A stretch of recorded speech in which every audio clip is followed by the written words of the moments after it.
สวัสดีค่ะยายจ๋าโคเชนะคะสำหรับคลิปนี้ค่ะจะเป็นกระเป๋าที่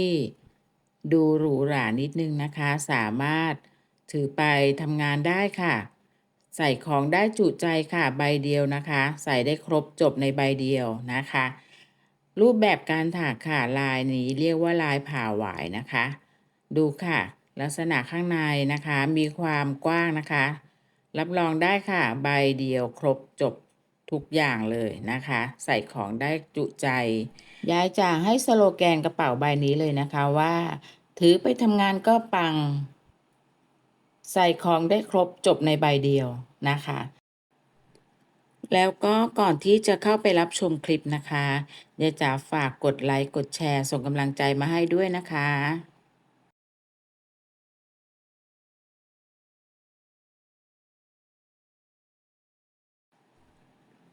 เชือกล่มใบนี้นะคะยายจ๋าเลือกใช้เป็นยี่ห้อปาคราฟนะคะแล้วก็ขนาดจะใหญ่ขึ้นนะคะเป็นขนาดที่3 มิลยายจ๋าเห็นเขาออกมาใหม่ก็เลยอยากจะลองดูค่ะปรากฏว่าสั่งมาแล้วสวยงามมากเลยค่ะสีสันเขาสดใสนะคะยายจ๋าสั่งมา2 สีนี้แต่เลือกใช้สีเหลืองก่อนนะคะเดี๋ยวส่วนสีแดงเก็บไว้ก่อน ถ้าเพื่อนๆสนใจนะคะก็สามารถสั่งซื้อได้เลยนะคะเดี๋ยวจะมีแนะนำผลิตภัณฑ์ไว้ให้แล้วนะคะความกว้างค่ะวัดให้ดูนิดนึงนะคะ3 มิลก็คือเพื่อนๆดูนะคะในหลักเซนค่ะเซนหนึ่งเขาจะมี10 มิลนะคะเพราะฉะนั้นเราลองทาบดูค่ะขนาดเชือกก็คือ3 มิลนะคะจะใหญ่กว่าปกติที่ยายจ๋าเคยถักนิดนึงนะคะแล้วก็ส่วนเข็มนะคะขอเลือกใช้เป็นเบอร์7/0ค่ะ ใช้หัวใหญ่นะคะ7/0เพื่อนๆเตรียมอุปกรณ์พร้อมแล้วนะคะมาเริ่มต้นกันได้เลยให้ขึ้นต้นนะคะที่การทำสลิปน็อตค่ะเราจะถักในส่วนของก้นกระเป๋าก่อนนะคะเป็นลักษณะของสี่เหลี่ยมผืนผ้าค่ะการถ้าเพื่อนๆจะใช้ขนาดเชือกล่มเหมือนของยายจ๋านะคะ3 มิลนะคะยายจ๋าแนะนำว่าให้ถักแบบสบายๆนะคะการถักโซ่ไม่ต้องถักแน่นมากนะคะเมื่อเราได้จำนวนโซ่นะคะ15 โซ่แล้วนะคะมาถักแถวแรกค่ะเราจะแทงย้อนกลับที่เส้นนูนข้างหลังอันนี้นะคะเราจะถักด้วยลายซิงเกิลโครเชต์นะคะสำหรับก้นกระเป๋า ถักย้อนกลับไปทั้งหมดก็คือจำนวน14หลักค่ะลักษณะการแทงแบบนี้นะคะแทงที่โซ่เส้นนูน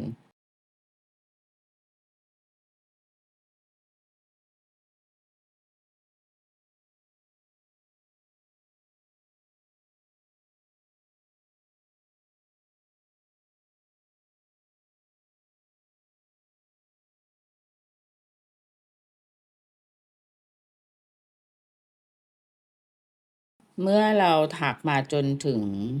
หลักที่14แล้วนะคะครบ14หลักนะคะเพื่อนๆปรับได้เลยนะคะขนาดของก้นกระเป๋านะคะถ้าต้องการใบเล็กลงก็ไม่ต้องถักขนาดโซ่เท่ายายจ๋านะคะปรับลดเองได้เลยนะทีนี้เวลาก่อนที่เราจะขึ้นแถวที่2นะคะยายจ๋าแนะนำค่ะให้เก็บปลายไหมขึ้นมาไว้ก่อนนะคะก่อนที่จะเริ่มต้นแถวที่2วิธีการเก็บค่ะเราจะแทงหลักสุดท้ายสองห่วงลงไปแล้วก็เกี่ยวปลายไหมขึ้นมาค่ะเดี๋ยวเราจะได้ถักเก็บไปในขณะที่เราจะถักแถวที่2นะคะเมื่อเราดึงขึ้นมาแล้วเรียบร้อยนะคะมาแถวที่2ค่ะแถวที่2นะคะก็เริ่มต้นถัก1 โซ่ค่ะแล้วให้เพื่อนๆพลิกกลับชิ้นงานไปด้วยกันช้าๆนะคะอันนี้จะจ๋าเผื่อสำหรับมือใหม่หัดถักด้วยนะคะเพื่อนๆค่อยๆดูไปนะคะเราจะแทงลงไปที่โซ่ตามปกติได้เลยนะคะลายซิงเกิลโครเชต์ค่ะก็หรือควักธรรมดานะคะสัญลักษณ์ถ้าเป็นตัวอักษรไทยก็จะใช้คอทอจุดนะคะแต่ถ้าเป็นตัวสัญลักษณ์สากลนะคะภาษาอังกฤษก็จะเป็น SC นะคะเพื่อนๆเราก็แทงกลับไปค่ะถักกลับไปที่14หลักเหมือนเดิมค่ะ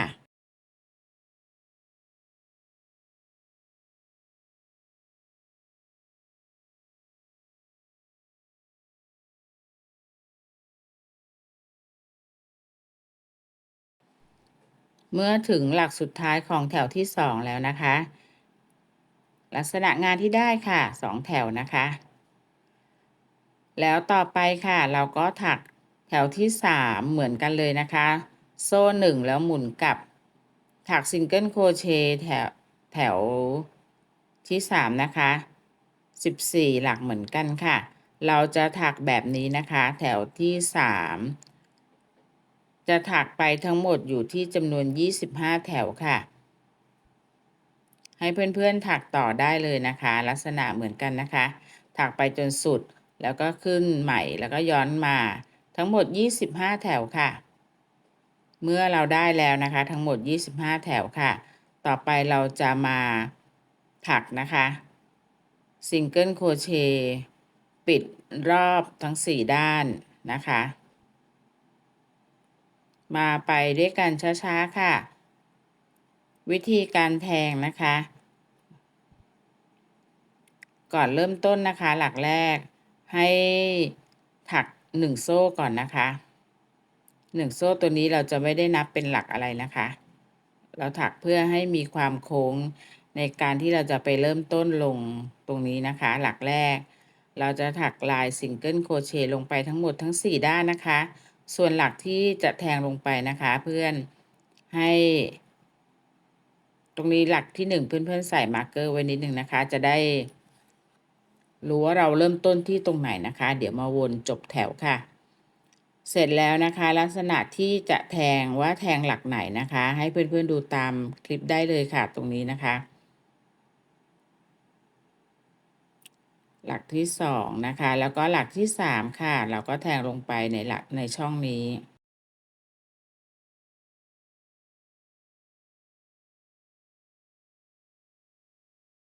หลักต่อไปค่ะก็แทงให้มีผ่านตรงนี้นะคะเพื่อนๆดูสังเกตในคลิปนะคะให้ถักไปจนถึงหลักมุมได้เลยค่ะ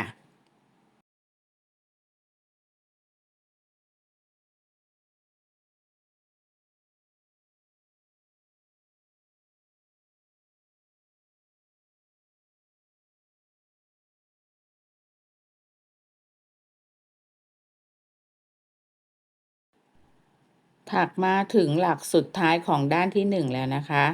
ขึ้นด้านที่2ค่ะจะเป็นหลักมุมนะคะตรงนี้ด้านที่2หลักแรกเราจะให้เป็นหลักมุมโดยที่หลักมุม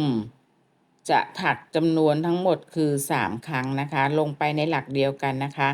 เพราะเราต้องการให้มุมกระเป๋าเรามีความโค้งมนนะคะ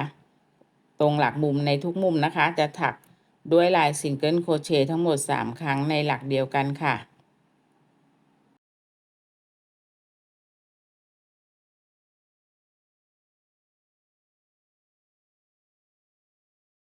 เมื่อเราจบหลักมุมนะคะถัก3ครั้งลงไปในหลักเดียวกันเราก็เอามาต่อด้านที่2ได้เลยค่ะเราถักต่อนะคะลงไปในทุกๆหลักค่ะหลักละ1ครั้งนะคะ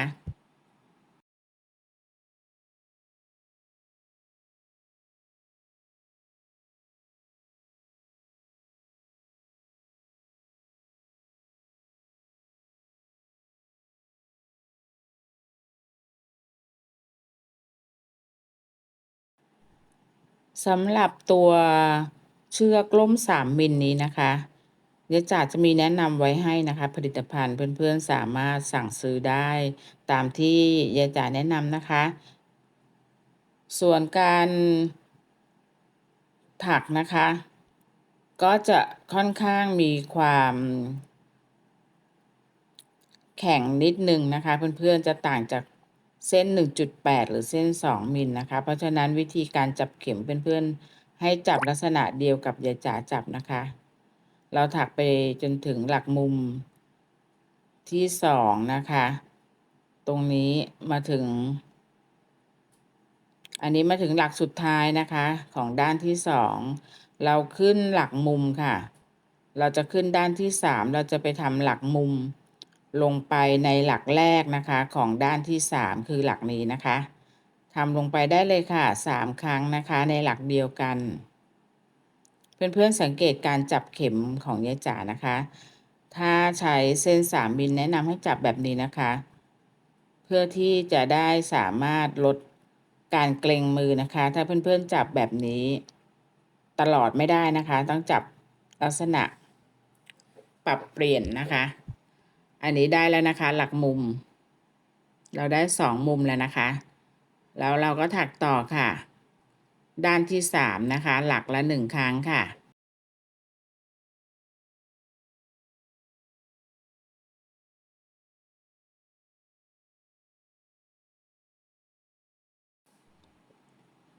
สำหรับถ้ามีเพื่อนๆนะคะ ที่เป็นมือใหม่หัดถักจับยังไม่แนะนำให้ใช้เส้น3มิลอันนี้นะคะ เชือกล่มเส้น3มิลนะคะ เพราะว่าถักค่อนข้างยากอยู่เหมือนกันนะคะ ถ้าเพิ่งหัดถักอาจจะท้อได้นะคะ ถ้าจะมาจับเชือกล่มเส้น3มิลจ๋าแนะนำนะคะ ถ้าต้องการทรงกระเป๋าใบนี้นะคะ ให้ถักด้วยตัวเชือกล่มเส้น2มิลไปก่อนนะคะเราถักมาจนถึงตรงนี้ค่ะ เราด้านที่3เสร็จแล้วนะคะ ตรงนี้ หลักสุดท้ายของด้านที่3แล้วก็มาต่อกัน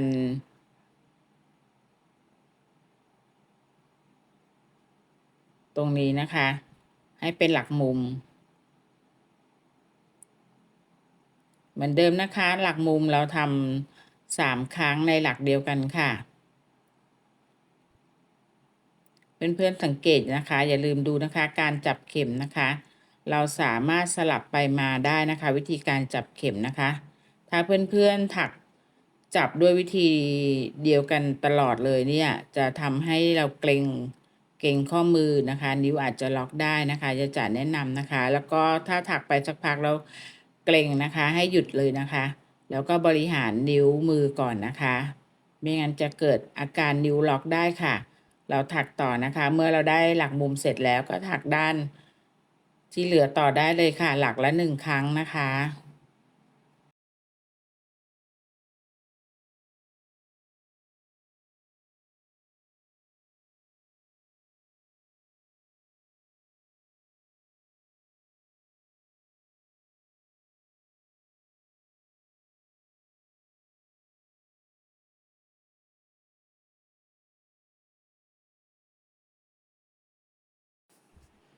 มาถึง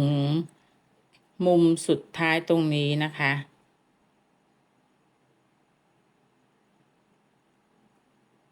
เราจะถักหลักมุมที่ด้านที่4หลักแรกของด้านที่4นะคะ ตรงนี้เราถักหลักมุมแทง3ครั้งนะคะ ถัก3ครั้งในหลักเดียวกันค่ะ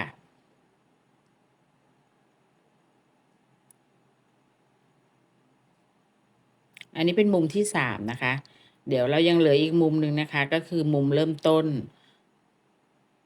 เมื่อเราได้หลักมุมตรงนี้เรียบร้อยนะคะ ก็ถักต่อได้เลยค่ะ ด้านสุดท้ายแล้วนะคะ เราถักลงไปค่ะ หลักละ1ครั้งนะคะ ให้ถักไปจนถึงหลักเริ่มต้นค่ะ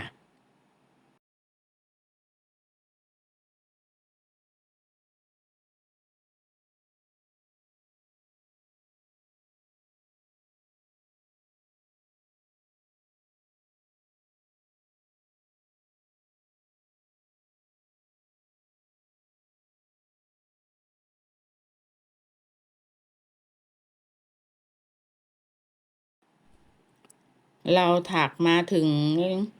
หลักสุดท้ายแล้วนะคะ ตรงนี้นะคะ เราจะทำหลักมุมที่หลักสุดท้ายนะคะของด้านที่4ตรงนี้ เสร็จเรียบร้อยแล้วนะคะ หลักมุม เราถักครบแล้วนะคะ4มุม เราก็จบแถวได้เลยค่ะกับหลักที่เราใส่มาร์กเกอร์ไว้นะคะ ให้ทำการเลื่อนห่วงค่ะหรือ slip stitch นะคะ สัญลักษณ์ก็คือ SL.ST นะคะ ย่อมาจาก slip stitch ค่ะ เลื่อนห่วงจบแถวนะคะ เราจบทั้ง4ด้านแล้วนะคะ ในการถักลายซิงเกิลโคเชต์ทั้ง4ด้านค่ะ เพื่อนๆดูลักษณะงานที่ได้นะคะ เพื่อนๆพยายามจับไหมยืดด้วยนะคะ ให้เป็นแผ่น เสร็จแล้วเรามาเริ่มทำแถวแรกนะคะ เพื่อเป็นการตั้งฐานสำหรับการถักตัวกระเป๋าค่ะ ให้ขึ้นต้นที่1โซ่นะคะ แล้วถักลงไปในทุกๆหลักนะคะ เราจะถักด้วยลายซิงเกิลโครเชต์นะคะ หลักละ1ครั้งนะคะทั้ง4ด้าน แล้วก็การแทงค่ะ เราจะแทงลงไปที่โซ่เส้นหลังเส้นเดียวนะคะ หรือเดี๋ยวจ๋าใส่ในวงเล็บให้คือ back loop นะคะ ก็คือแปลว่าโซ่เส้นหลังค่ะ เราไม่แทงทั้ง2เส้นนะคะ เราแทงที่เส้นหลังเส้นเดียวค่ะ ให้ถักวนไปได้เลยนะคะทั้ง4ด้านสำหรับการทำคลิปนะคะ ถ้ามีช่วงจังหวะที่ยายจ๋าหยุดพูดนะคะ เป็นการถักยาวๆแล้วก็จะไม่ใส่เสียงเพลงให้แล้วนะคะ เพราะจะมีปัญหาเรื่องของลิขสิทธิ์นะคะเพื่อนๆถักต่อได้เลย จะมีบางช่วงที่อาจจะต้องเงียบเพื่อนๆก็ใช้สมาธิดูตรงนั้นไปได้เลยนะคะ เรามาถึงหลักสุดท้ายค่ะ ทีนี้นะคะเมื่อเราได้ครบทุกหลักแล้วนะคะลายซิงเกิลโครเชต์เราจะมาเริ่มต้นถักลายผ่าหวายกันแล้วนะคะ ตรงมุมเขาก็จะเริ่มตั้งขึ้นมาเป็นตัวกระเป๋าค่ะ วิธีการถักลายผ่าหวายนะคะ อันนี้นะคะ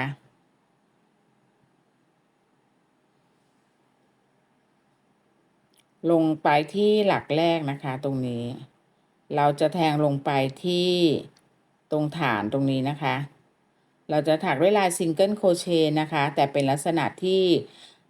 แทงผิดแทงคนละจุดแค่นั้นเองนะคะ ตรงนี้เราแทงหลักแรกเราแทงที่ตรงฐานนะคะจำนวนหลักนะคะถักทั้ง4ด้านแล้วนะคะ ได้จำนวนหลักเท่าไหร่เพื่อนๆไม่ต้องกังวลนะคะ เรามีวิธีการถักให้ดูเขางานเขาต่อเนื่องได้นะคะสำหรับใบนี้จะมีทั้งหมดอยู่ที่4ด้าน84หลักนะคะ แต่ถ้าเพื่อนๆสามารถถัก4ด้านแล้วได้เป็นเลขคี่นะคะ ก็ไม่เป็นไรนะคะ ได้ทั้งเลขคี่เลขคู่นะคะ อันนี้อยู่ที่การปรับตรงหลักสุดท้ายกับหลักแรกค่ะ ตรงนี้นะคะหลักแรกเราดึงยาวนะคะ เพราะว่าเราแทงลงไปที่ตรงฐานนะคะ แล้วก็สลับค่ะหลักที่2เราจะแทงปกตินะคะซิงเกิลโครเชต์ลงไปบนหลักโซ่ตรงนี้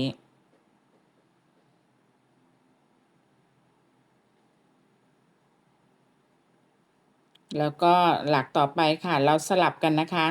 สั้นแล้วก็ยาวแล้วก็สั้นแล้วก็ยาวนะคะ เพื่อนๆแล้วก็ต้องทำให้ตรงที่เป็นซิงเกิลแบบยาวนะคะ ให้เขาไม่บิดเกลียวนะคะ ให้เขาเป็นลักษณะของให้เขาเป็นตัว V นะคะ ตรงนี้เพื่อนๆดูนะคะ ที่เป็นขายาวนะคะ ดึงขึ้นมาเสร็จแล้วเราก็จับตรงนี้นะคะ ให้ตัวไหมเขาเห็นเป็นตัว V นะคะเห็นไหมคะไม่ให้ตัวเขาบิดเกลียวนะคะ ส่วนตรงหลักที่เป็นตัวซิงเกิลแบบสั้นก็ถักไปได้เลยค่ะ ทีนี้ก็เพื่อนก็ถักสลับกันแบบนี้นะคะ วนไปจนจบแถวค่ะเดี๋ยวมาดูกันค่ะ มาถึงหลักสุดท้ายนะคะเพื่อนๆดูนะคะตรงนี้หลักสุดท้ายหลักแรกเราเริ่มต้นที่ขายาวทีนี้เวลาเราจบที่ขาสั้นนะคะ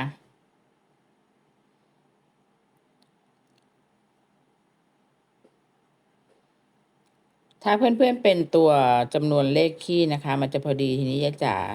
เกินมา1หลักนะคะวิธีแก้ก็คือเราจะดูนะคะเราปลดมาร์กเกอร์ออกหลักแรกเราแถวที่ผ่านมาเป็นขายาวนะคะเพราะฉะนั้นเราก็จะเริ่มต้นที่ขาสั้นค่ะก็เท่ากับเราจะมีตัวที่เป็นขาสั้นซ้อนกันอยู่ที่2หลักติดกันนะคะอันนี้เพราะว่ายายจ๋าทำหลักเกินมา1หลักนะคะใส่แล้วเสร็จแล้วก็ใส่มาร์กเกอร์ไว้ได้เลยค่ะต่อไปค่ะก็ถักนะคะโดยดูที่แถวที่ผ่านมานะคะตรงนี้เป็นขาสั้นเพราะฉะนั้นตรงนี้เราจะถักขายาวค่ะลงไปนะคะแล้วก็อย่าลืมนะคะถ้าขายาวต้องทำให้เขาเส้น ตัวตัวใหม่เขาเป็นรูปตัว V นะคะ แล้วก็หลักต่อไปก็จะเป็นขาสั้นนะคะ แล้วก็ยาวค่ะ เราก็จะสลับกันไปแบบนี้นะคะ สั้นยาวสั้นยาวให้ทำลงบนหลักที่แถวแรกนะคะ ถ้าแถวแรกตรงหลักเป็นสั้นแถวนี้นะคะ ก็จะต้องทำยาวนะคะ สลับกันไปค่ะ วนไปจนจบแถวนะคะ เดี๋ยวมาดูกันอีก1 รอบค่ะ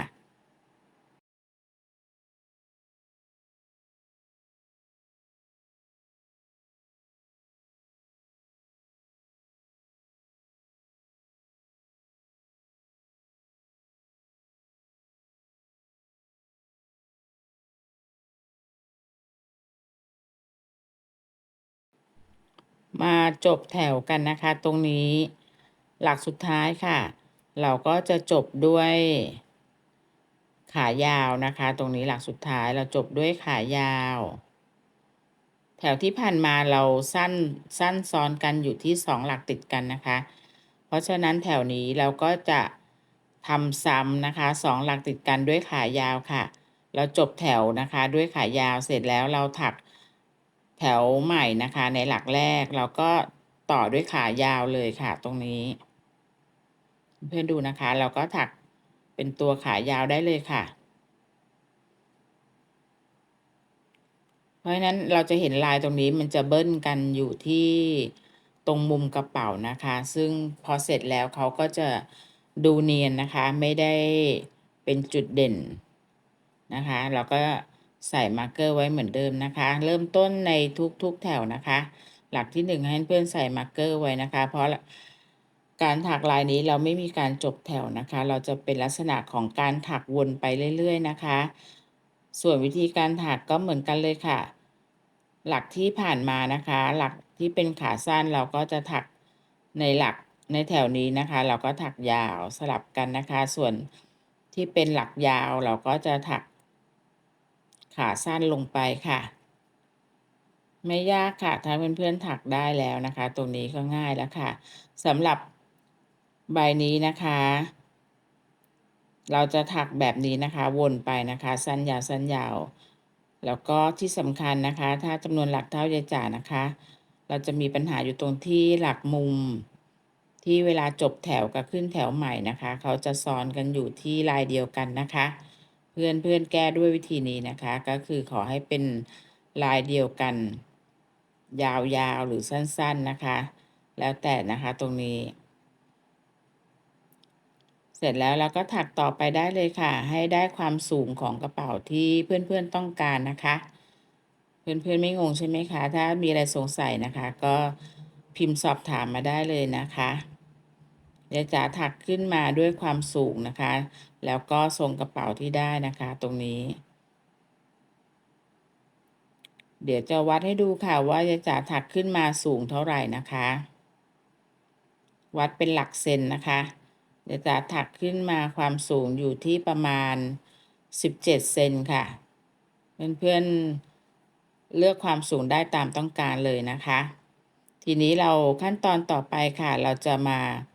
เพื่อนๆดูนะคะ อันนี้ให้ดูนิดนึง หลักแรกกับหลักสุดท้ายนะคะ ที่เขาจะเบิ้ลลายกันอยู่ แล้วเป็นตรงช่วงมุมพอดีก็ไม่ดูไม่น่าเกลียดนะคะ อันนี้เดี๋ยวทรงกระเป๋าเราจะเป็นลักษณะพับข้างแบบนี้นะคะ เพราะฉะนั้นเราจะต้องมากำหนดตำแหน่งที่เราจะใส่ตัวสายดึงนะคะ ปากกระเป๋า ให้เพื่อนๆพับข้างแบบนี้ได้เลยนะคะ จับพับข้างแบบนี้นะคะ แล้วก็ใส่มาร์กเกอร์ไว้ที่ด้านข้างของทั้ง2ฝั่งได้เลยค่ะ หลักที่เป็นหลักข้างนะคะ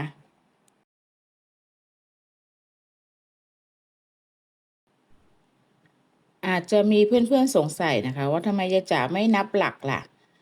ทีนี้ยายจ๋าจะอธิบายนะคะ ปกติเมื่อก่อนก็ใช้วิธีนับหลักนะคะ ในการที่จะทำเรื่องของกระเป๋าปากกระเป๋า แต่ปรากฏว่ามันจะเบี้ยวได้นะคะ เพราะว่าน้ำหนักมือนะคะของเราจะไม่เท่ากันอยู่แล้วนะคะ เพราะฉะนั้นในแต่ละหลักโซ่ ก็จะมีความสั้นความยาวต่างกันไปนะคะ เพราะฉะนั้นให้ใช้วิธีพับแบบนี้นะคะ ทรงกระเป๋าเราก็จะได้ตำแหน่งที่เป็นทรงที่เราสำเร็จแล้วนะคะ เพราะฉะนั้นตรงนี้เพื่อนๆดูนะคะ เมื่อเราได้ตรงหลักกลางแล้วนะคะ แต่ตอนนี้ต้องนับนะคะ อันนี้เราจะนับมาข้างละ1 2 3นะคะแล้วเราก็ใส่มาร์กเกอร์ตำแหน่งที่3 2 ข้างอันนี้ต้องเท่ากันนะคะ พอเราได้หลักกลางตรงนี้เรานับมาเท่ากันแล้วก็ใส่มาร์กเกอร์ไว้นะคะ จะเป็นตำแหน่งที่เดี๋ยวเราจะถักช่องนะคะ ไว้สำหรับใส่ตัวสายรูดปากกระเป๋าค่ะ อีกข้างหนึ่งนะคะก็ทำเหมือนกัน เราได้ตำแหน่งที่เป็นด้านข้างนะคะด้านข้างที่เป็นจุดกึ่งกลางเราก็นับมานะคะ แล้วก็ใส่มาร์กเกอร์ไว้มาร์กเกอร์ที่ใส่เพิ่มตรงนี้จะเป็นตำแหน่งที่เราจะถักช่องนะคะ ส่วนไอ้มาร์กเกอร์ตรงกลางนั้นเราแค่สำหรับไว้ไปทำเรื่องของการนับเท่านั้นเองนะคะ เพราะฉะนั้นเพื่อนๆดูนะคะ เราจะพับตามตำแหน่งที่เป็นมาร์กเกอร์ตัวกลางนะคะแบบนี้ ส่วนที่เป็นด้านข้าง2 อันนี้จะเป็นหลักที่เราต่อไปเราจะมาตำแหน่งด้านหน้านะคะ ที่เราจะทำไว้2 ช่องสำหรับให้สายออกมาผูกด้านหน้านะคะ ที่มีสายผูกออกมา เอาไว้เพื่อนๆก็จับให้เขาได้ตำแหน่งนะคะ สวยงามเสร็จแล้วก็ดูเลือกเอานะคะ ว่าจะเอาด้านไหนเป็นด้านหน้า เมื่อได้แล้วนะคะตรงนี้ วิธีการเหมือนกันค่ะ วิธีหาตำแหน่งกลางนะคะ ตรงนี้เพื่อนๆก็ใช้ลักษณะง้างออกแบบนี้เลยค่ะ แล้วก็พับนะคะ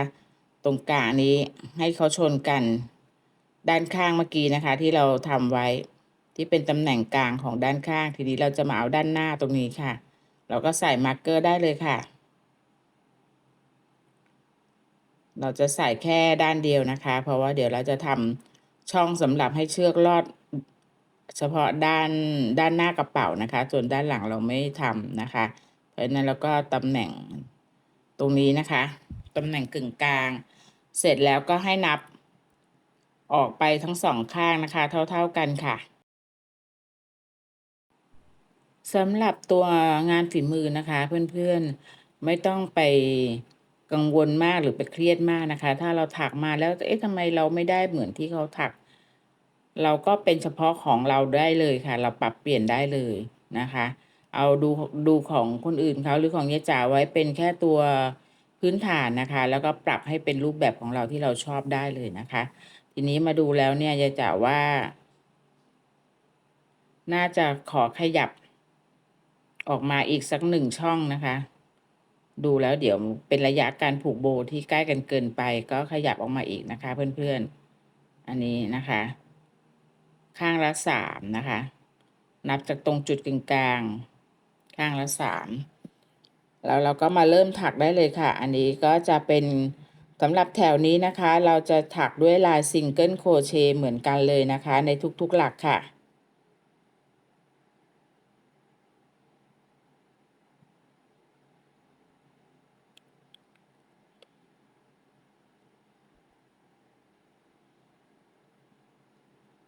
ถ้าเพื่อนๆรับชมมาถึงตรงนี้นะคะ ขอกำลังใจนิดนึงนะคะ ฝากเพื่อนๆกดไลค์นะคะ แล้วถ้าจะดียิ่งขึ้นไปอีกนะคะ เพื่อให้เปิดค่าการมองเห็น เพื่อนๆกดแชร์ให้ยายจ๋าด้วยนะคะ เพื่อแบ่งปันนะคะ เราก็ถักแถวนี้จะเป็นลายซิงเกิลโครเชต์นะคะ เราให้ถักมาจนถึงจุดมาร์กเกอร์ตรงนี้ เมื่อเรามาถึงแล้วนะคะมาร์กเกอร์ตรงนี้นะคะ ที่เราจะเว้นช่องสำหรับใส่เชือกนะคะ ก็ให้ถัก1 โซ่ค่ะ1 โซ่เสร็จแล้วเราก็ข้ามช่องที่เราใส่มาร์กเกอร์มาถักลงไปในช่องถัดไปนะคะ ใช้ลายซิงเกิลโครเชต์นะคะเหมือนกันนะคะลายซิงเกิลปกติเลยถักลงไปในช่องโซ่นะคะ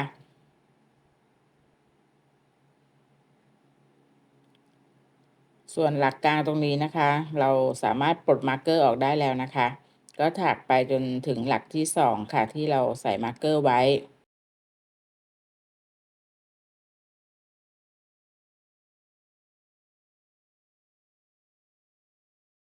เมื่อมาถึงนะคะ ตรงที่เราใส่มาร์กเกอร์ก็ให้ถัก1โซ่นะคะ ตรงนี้นะคะให้ถัก1โซ่ แล้วก็ข้ามช่องมาร์กเกอร์มาแทงในช่องถัดไปค่ะถักลายซิงเกิลโครเชต์นะคะ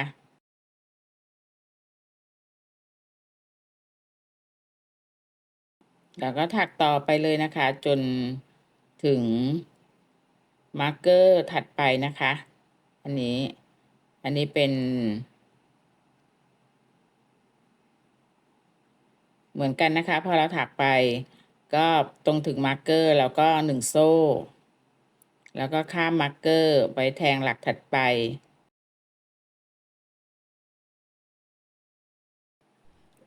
ถ้าเพื่อนๆรับชมมาถึงตรงนี้นะคะแล้วรู้สึกว่าโอ้น่าจะพอไหวนะคะกับเชือกล่มเส้นใหญ่นะคะเส้น3มิลยายจ๋าจะมีแนะนำร้านค้าไว้ให้นะคะถ้าเพื่อนๆดูที่หน้าคลิปถ้าเขาขึ้นมามีการแนะนำผลิตภัณฑ์ก็สามารถคลิกจากหน้าลิงก์ได้เลยนะคะหน้าคลิปได้เลยนะคะหรือถ้าไม่ขึ้นมาเพื่อนๆสามารถดูที่รายละเอียดเพิ่มเติมใต้คลิปได้นะคะทางระบบเขาจะมีใส่ลิงก์ที่ยายจ๋าแปะร้านไว้ให้แล้วนะคะเพื่อนๆจะได้ไม่ต้องไปเสียเวลาหานะคะยายจ๋าใช้ยี่ห้อนี้นะคะแล้วก็แนะนำราคาก็เบาๆค่ะฝากเพื่อนๆด้วยนะคะในการกดลิงก์ที่ยายจ๋าแชร์ให้นะคะเราก็ถักไปค่ะตามมาร์กเกอร์ที่เราใส่ไว้นะคะในการทำช่องสำหรับใส่สายรูดปากกระเป๋านะคะเสร็จแล้วก็ถักต่อค่ะสำหรับด้านหลังนะคะเราจะไม่ได้ทำช่องนะคะก็ให้ถักไปได้เลยนะคะด้านหลังถักไปวนไปจนมาถึงอีกฝั่งหนึ่งก็เหมือนกันนะคะเดี๋ยวจ๋าขอข้ามนะคะจนมาถึง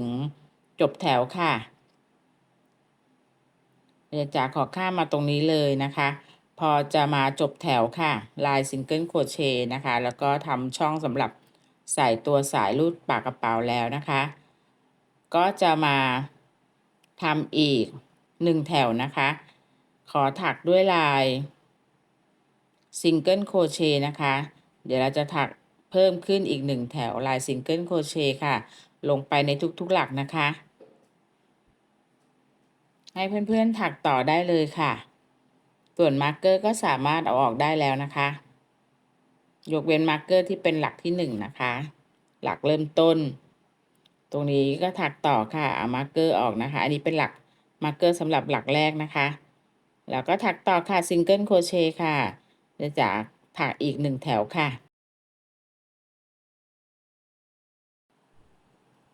ยายจ๋าอธิบายเพิ่มนิดนึงนะคะสำหรับการที่ยายจ๋าแนะนำลิงก์ร้านค้าไว้ให้นะคะถามว่าจำเป็นต้องกดด้วยเหรอจะกดซื้อจากที่ยายจ๋าแนะนำด้วยเหรออันนี้แล้วแต่ความกรุณาของเพื่อนนะคะเพราะว่ายายจ๋าก็จะได้ค่าคอมมิชชั่นเล็กๆน้อยๆค่ะนิดๆหน่อยๆก็จะเอามาไว้สำหรับเป็นทุนนะคะในการสั่งซื้อตัวอุปกรณ์เพื่อมาทำคลิปให้เพื่อนๆดูนั่นแหละค่ะนะคะแล้วแต่เพื่อนๆสะดวกนะคะเมื่อเรามาถึงตรงนี้นะคะเดี๋ยวจ๋าขอทำอีก1แถวปิดนะคะทำขอบกระเป๋าเพื่อให้ขอบกระเป๋าเขามีความหนาขึ้นนะคะเดี๋ยวจ๋าจะใช้ลายสลิปสติชนะคะลงไปในทุกๆแถวค่ะสลิปสติชก็คือการดึงไหมขึ้นมานะคะไม่ต้องพันหัวเข็มนะคะเราดึงผ่านตลอดแบบนี้นะคะเราแทงลงไปที่ช่องโซ่แล้วเกี่ยวไหมแล้วก็ดึงผ่านห่วงนะคะที่อยู่ในเข็มอันนี้ก็จะดึงยากนิดนึงนะคะเพราะว่าเขาเป็นไหมเส้นโตเกี่ยวขึ้นมาค่ะแล้วก็เกี่ยวผ่านเราทำแบบนี้นะคะลงไปในทุกๆหลักค่ะอีก1แถวนะคะ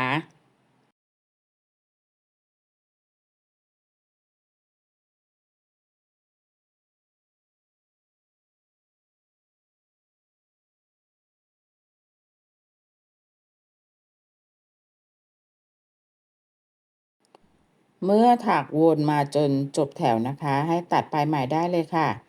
เสร็จแล้วก็ให้เพื่อนๆเก็บปลายไหมเข้าไปข้างในให้เรียบร้อยนะคะ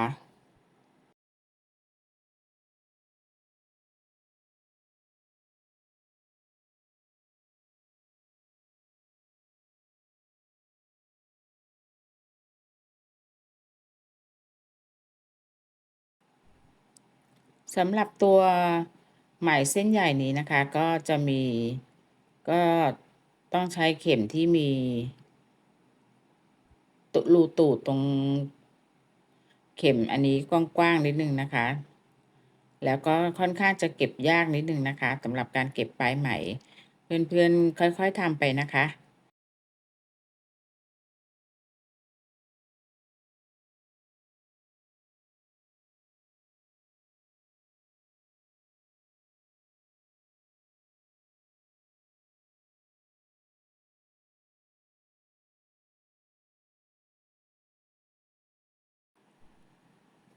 สำหรับเอ่อช่วงการเก็บปลายไหมอันนี้นะคะเดี๋ยวยายจะขอ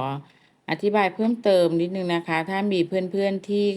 กลับเข้าไปดูคลิปเก่าๆในช่องยายจ๋านะคะแล้วอาจจะมีไปเจอคลิปที่อยู่ดีๆก็เสียงหายไปนะคะอันนี้อธิบายให้เพิ่มเติมนะคะเพราะว่าตอนที่ยายจ๋าทำคลิปสมัยเมื่อแรกๆนะคะก็ไม่รู้ว่าเขาจะมีเรื่องลิขสิทธิ์ของเสียงเพลงที่ใส่ลงไปนะคะยายจ๋าก็ใส่ซะฉ่ำเลยค่ะในทุกๆคลิปนะคะเสียงเพลงปรากฏว่าพอมาปีนี้นี่จะมีการเตือนมาบ่อยๆเลยนะคะในแทบจะคลิปเก่าๆแทบจะทั้งนั้นเลยนะคะว่ามีเรื่องของเอ่อเสียงเพลงที่ติดลิขสิทธิ์ให้ทำการลบเสียงออกให้แก้ไขนะคะทีนี้ยายจ๋าจะลบคลิปก็เสียดายก็เลยใช้วิธีลบแค่เสียงแต่ถ้าเพื่อนๆฟังดูแล้วต้องการฟังเสียงด้วยเพราะว่าไม่เข้าใจนะคะแล้วต้องการทำแบบนั้นจริงๆก็ให้คอมเมนต์มาในคลิปนั้นได้เลยนะคะว่าให้ช่วยทำคลิปให้ใหม่ได้ไหมหรืออะไรประมาณนี้นะคะพูดคุยกันได้นะคะอย่าจะต้องขอโทษด้วยจริงๆเพราะว่าด้วยความที่เราไม่คิดว่าเขาจะมาแจ้งย้อนหลังแบบนี้นะคะขนาดคลิป2 ปี 3 ปีมาแล้วนะคะ ทีนี้ในคลิปใหม่ๆ ตอนนี้ยายจ๋าก็แทบจะไม่ใส่เสียงเพลงเลยนะคะ ก็จะเป็นเสียงพูดตลอดนะคะ แล้วก็จังหวะไหนที่เงียบก็คือเงียบไปเลยนะคะ หวังว่าเพื่อนๆคงเข้าใจนะคะ เมื่อเราเก็บปลายไหมเรียบร้อยแล้วค่ะ ก็มาถักตัวนี้นะคะสายเดี๋ยวจ๋าใช้เป็นการถักโซ่ธรรมดาเลยค่ะเพราะว่าเชือกเขามีความเป็นเส้นใหญ่อยู่แล้วนะคะถักโซ่ก็จะได้สายพอดีค่ะส่วนความยาวนะคะถ้าถักด้วยไหมเดียวกันเลยนะคะอันนี้เดี๋ยวจ๋าถักโซ่ยาวอยู่ที่100 เซนนะคะ100 เซนเพื่อนๆจะพอดีนะคะยายจ๋าลองดูแล้วนะคะลองใส่ดูแล้วก็ลองผูกดูนะคะ100 เซนพอดีทีนี้มาดูวิธีการถักสายกระเป๋านะคะอันนี้จะเป็นสายกระเป๋าแบบถือนะคะยายจ๋าจะสาธิตเฉพาะสายที่เป็นสายถือซึ่งสายสั้นนะคะถ้าเพื่อนๆต้องการสายยาวก็ถักเพิ่มได้อีก1 เส้นนะคะยายจ๋าขอสาธิตแค่ตัวสายสั้นนะคะ ให้ทำสลิปน็อตค่ะเสร็จแล้วก็ถักโซ่นะคะความยาวโซ่ก็คือความยาวของตัวสายกระเป๋าที่เราต้องการค่ะถ้าต้องการเท่ากับของยะจ๋านะคะยะจ๋าจะถักโซ่มาที่ความยาวนะคะอันนี้พับทบแล้วนะคะเดี๋ยววัดให้ดูค่ะยะจ๋าจะถักมานะคะ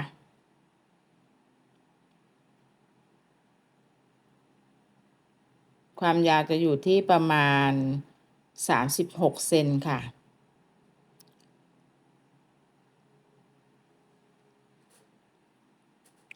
เสร็จแล้วก็ไม่ยากค่ะสำหรับสายกระเป๋าอันนี้นะคะเมื่อเสร็จแล้วจะเป็นลักษณะเหมือนสายกลมนะคะเราจะทำลายสลิปสติ t ไปค่ะลงไปในช่องโซ่นะคะถักวนไปค่ะ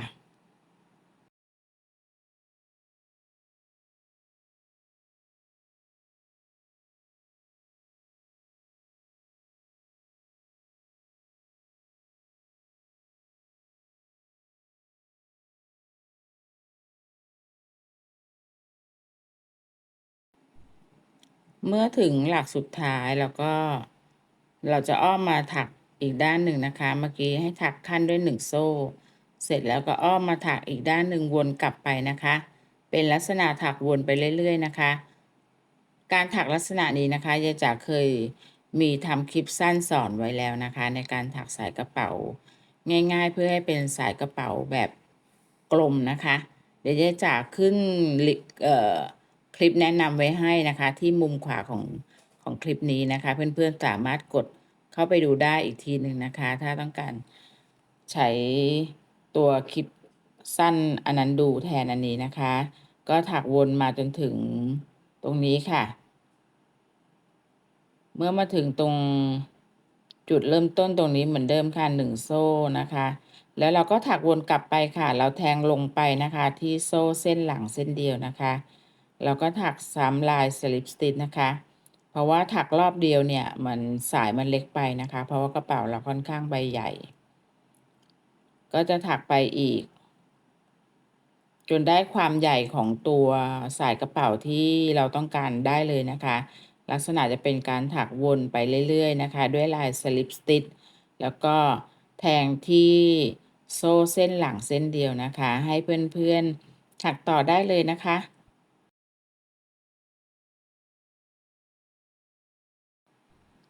เมื่อถักมานะคะอันนี้เพื่อนๆดูนะคะ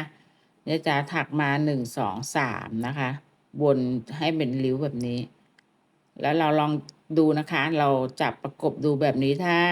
คิดว่าได้สายใหญ่ที่ตามต้องการแล้วเพื่อนๆก็เผื่อปลายไหมไว้ด้วยนะคะเดี๋ยวเราจะมาสอยเขาติดกันนะคะให้เป็นสายกลมนะคะแล้วก็เผื่อไหมไว้ด้วยนะคะเสร็จแล้วนะคะเดี๋ยวมาดูวิธีการเย็บติดนะคะเย็บติดตรงกลางนะคะเพื่อให้เขาเป็นสายกระเป๋ากลมค่ะ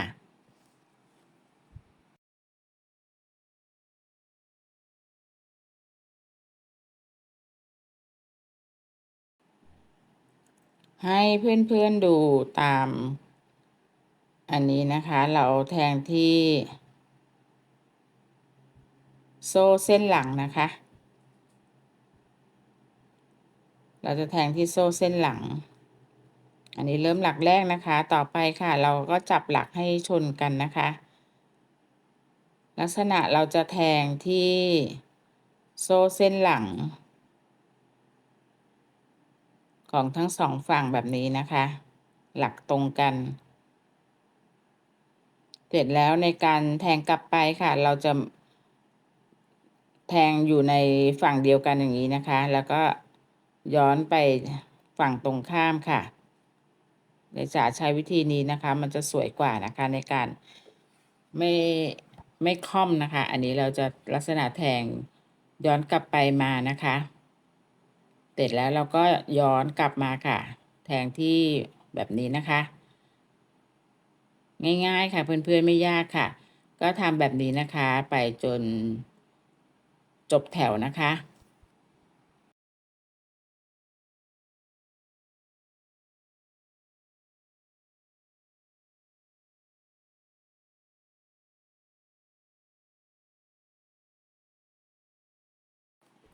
เมื่อเราได้นะคะอันนี้เราจะถักแค่เส้นเดียวนะคะสำหรับตัว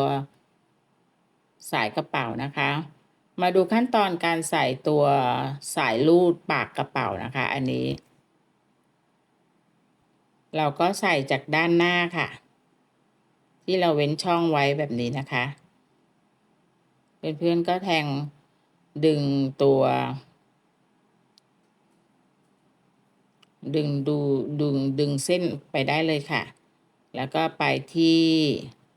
ด้านข้างค่ะ ดูตามคลิปนะคะ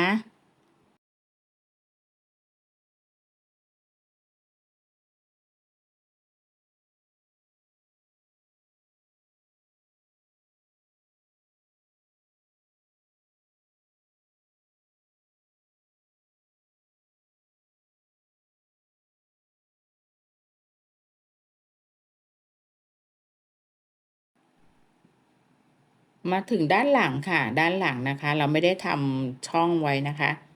ตรงนี้เพราะนั้นยายจ๋าจะ ใช้แถวที่เป็นลายนะคะในการเกี่ยวตัวสายผ่านนะคะ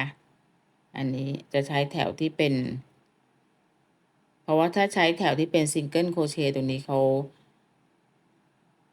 เกี่ยวยากนะคะ เพราะว่าค่อนข้างแน่นนะคะ อันนี้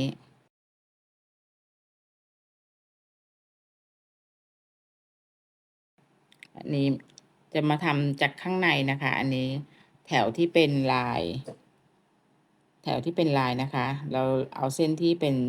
แถวที่เป็นเส้นยาวแบบนี้นะคะ แล้วเราก็เกี่ยวตัวสายเชือกผ่านมาค่ะ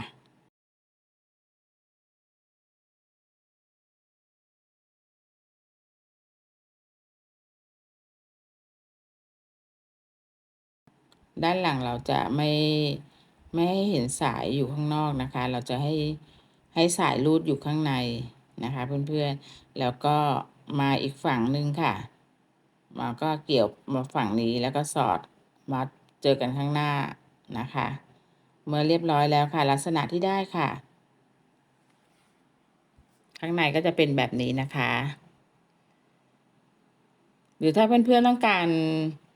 ให้ปรับเปลี่ยนได้นะคะ วิธีการรูดตัวปากกระเป๋านะคะ อันนี้จ๋าก็ทำแบบไม่ให้ยุ่งยากมากนะคะ แต่ก็มีความเก๋อยู่ในตัวนะคะ เราก็ใช้วิธีการผูกโบแค่นี้เองค่ะ ส่วนปลายเชือกเพื่อนก็ทำปมนะคะ ให้เรียบร้อยทั้งสองปลายนะคะ ตรงนี้เราก็ทำปมให้เรียบร้อยค่ะ ต่อไปวิธีการติดตัวสายกระเป๋านะคะ อันนี้ยายจ๋ามีตัวช่วยนะคะ จะใช้เป็นตัวห่วงแบบนี้นะคะ ห่วงสปริง ก็คือสามารถกดแล้วก็เสียบตัวสายได้เลยนะคะ เดี๋ยวยายจ๋าวัดให้ดูค่ะ ว่ายายจ๋าใช้ขนาดไหนนะคะ อันนี้ความกว้างนะคะ เส้นผ่าศูนย์กลางยายจ๋าจะมีแปะร้านแนะนำไว้ให้นะคะ เพื่อนๆสามารถกดได้เลยนะคะ ทีนี้นะคะ วิธีการใส่ไม่ยากค่ะมันจะใส่ให้ดูข้างหนึ่งค่ะ เราก็กดสปริงนะคะเขาจะเป็นสปริงอย่างนี้แล้วเขาก็จะเป็นแหลมๆเราก็สามารถทิ่มเข้าไปในปลายสายตรงนี้ได้เลยค่ะ ไม่ยากค่ะแล้วจะเลือกวิธีที่ง่ายที่สุดนะคะเผื่อเพื่อนๆหรือถ้าเพื่อนๆไม่อยากต้องมาซื้อตัวห่วงสปริงอันนี้นะคะ ก็ใช้เป็นตัวไหมเย็บติดได้นะคะใช้เย็บแทนได้นะคะ อันนี้แต่ยายจ๋าว่าใช้ตัวห่วงสปริงง่ายดีค่ะ อันนี้นะคะเราก็เกี่ยวแค่ตรงแถวตรงหลักตรงกลางนะคะของด้านข้างค่ะตรงนี้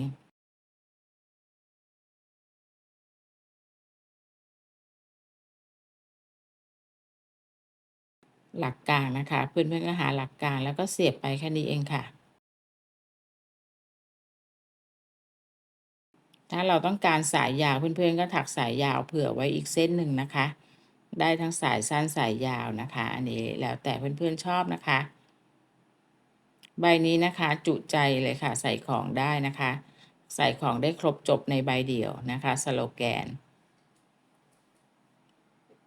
ถือไปทำงานได้ค่ะ